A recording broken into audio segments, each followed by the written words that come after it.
Hey, here we are in Austin. I'm with Tim Esterdahl from Pickup Truck Plus SUV. Wait, Pickup. You had it right. You had it right. Pickup Truck Plus SUV Talk. Yeah, I made it very complicated to make people couldn't say it. Yeah, it's just me. I've been driving all day. We are in the brand new 2025 Ram 1500. Mm-hmm. So you will see the body looks the same as it did when they totally refreshed it in 2019. But inside, it's very different.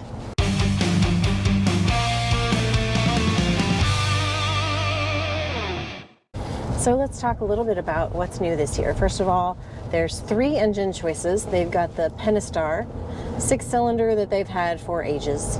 They also have the Hurricane. Now they've got the 3.0 Hurricane standard output and the 3.0 Hurricane high output.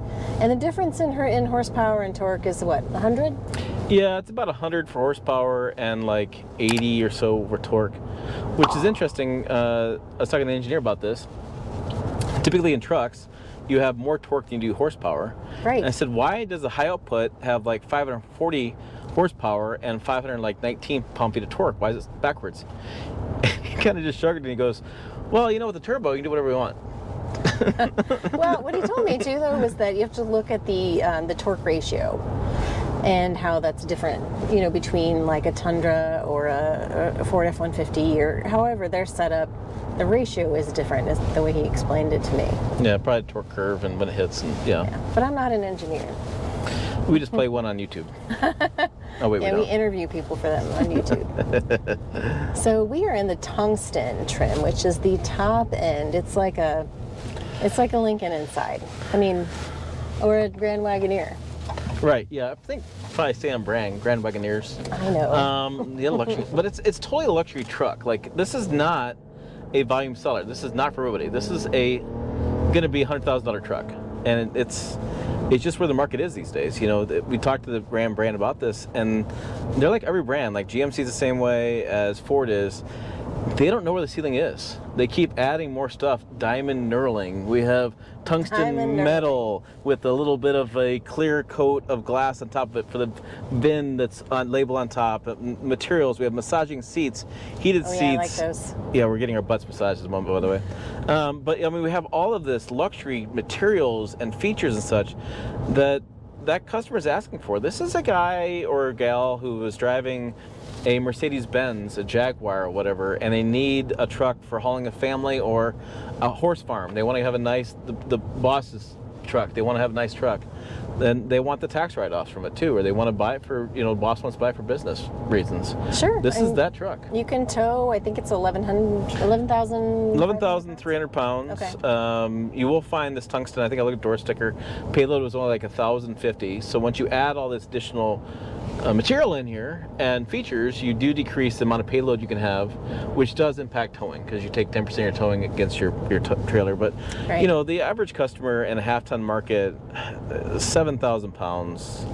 That's about max. That's like a 28-foot camper with a family. You'd be fine with this.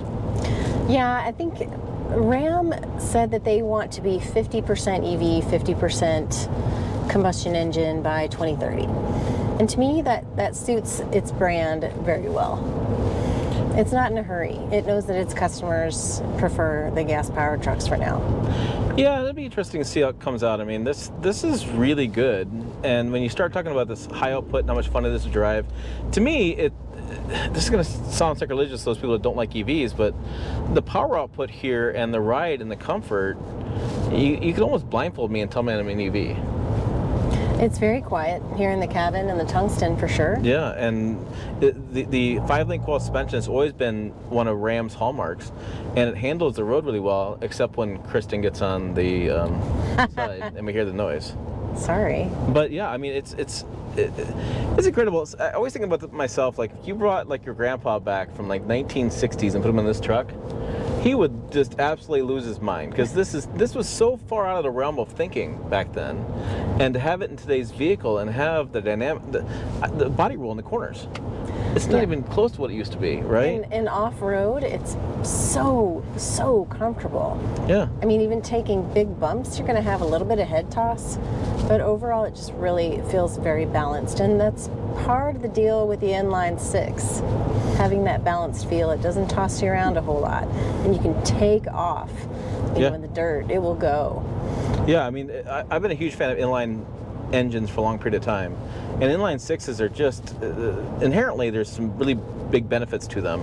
And then you have these weird configuration where, like, the turbo feeds 3 cylinders a piece. Right. One turbo for 3 turbos. cylinders. And I'm like, what? Yeah. So I mean, it's a pretty incredible powertrain. I was with you though. I read the press release on this, and I was like, oh, Hurricane. Then I read the plug-in hybrid Ram Charger, and I was like, oh, Hurricane.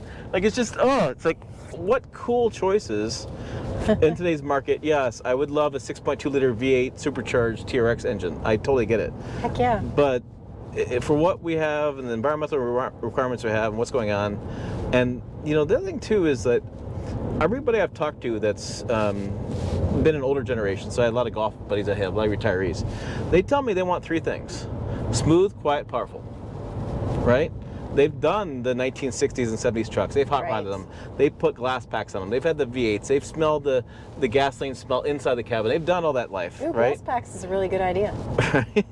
So now they're like, hey, I want smooth, quiet, powerful. And it's like, that's what automakers are building towards. And this, I think, is the epitome of smooth, quiet, powerful.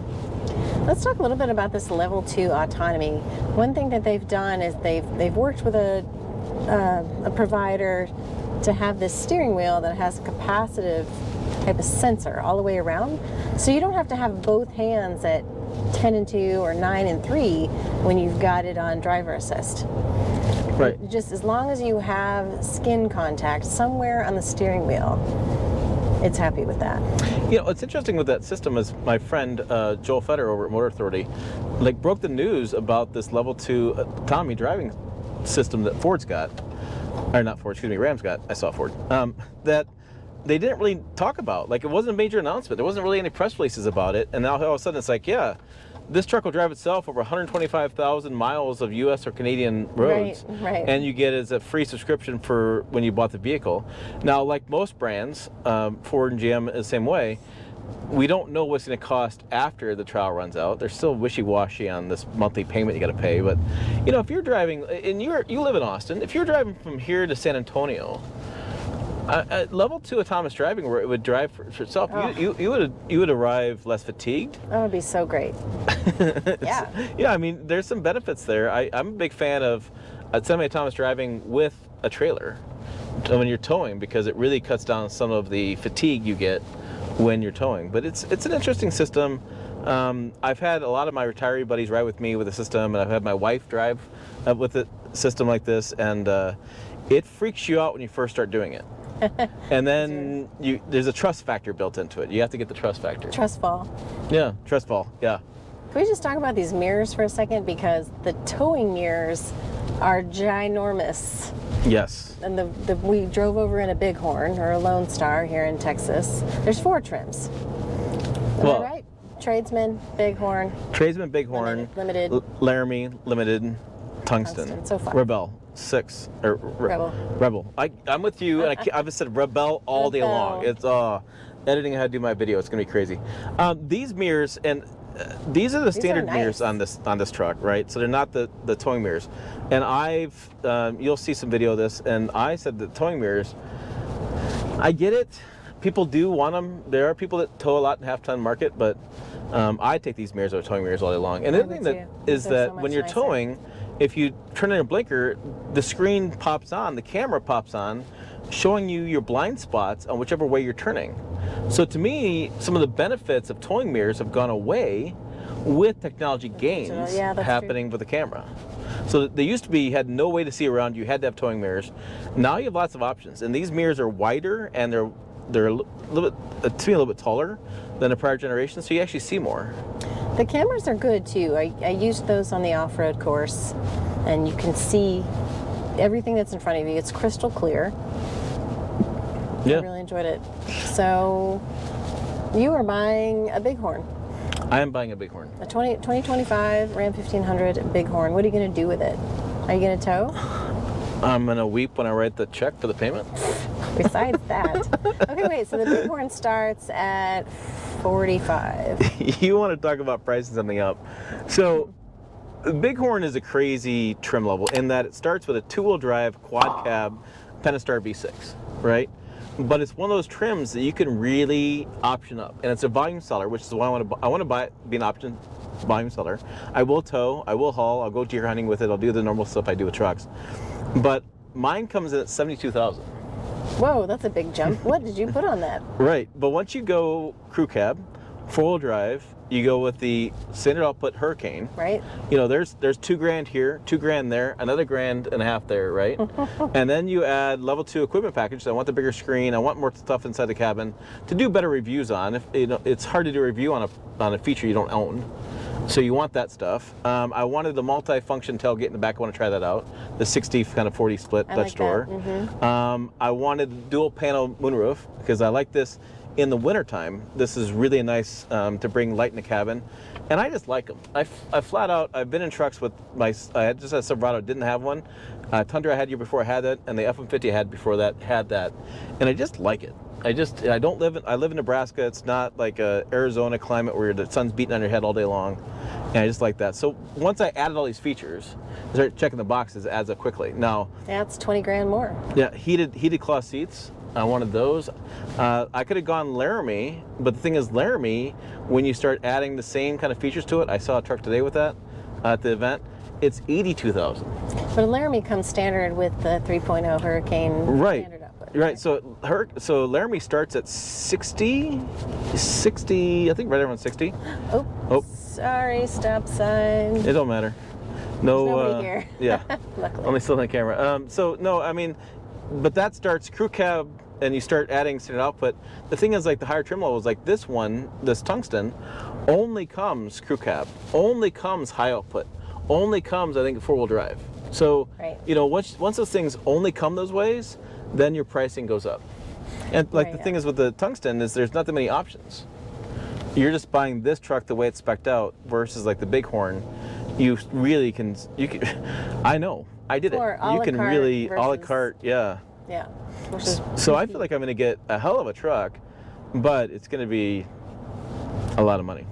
I would drive this truck cross country.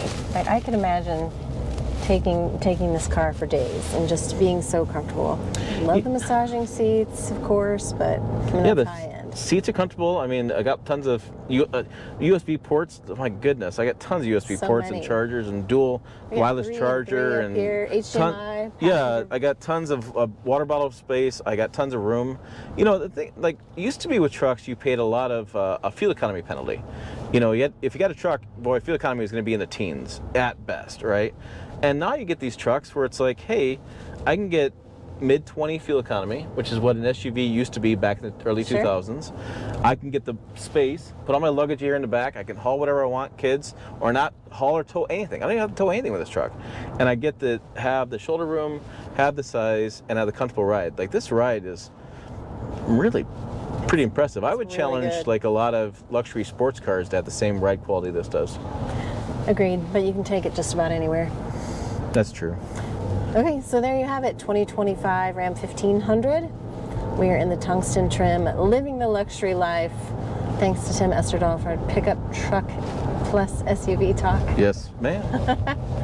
Have a great day.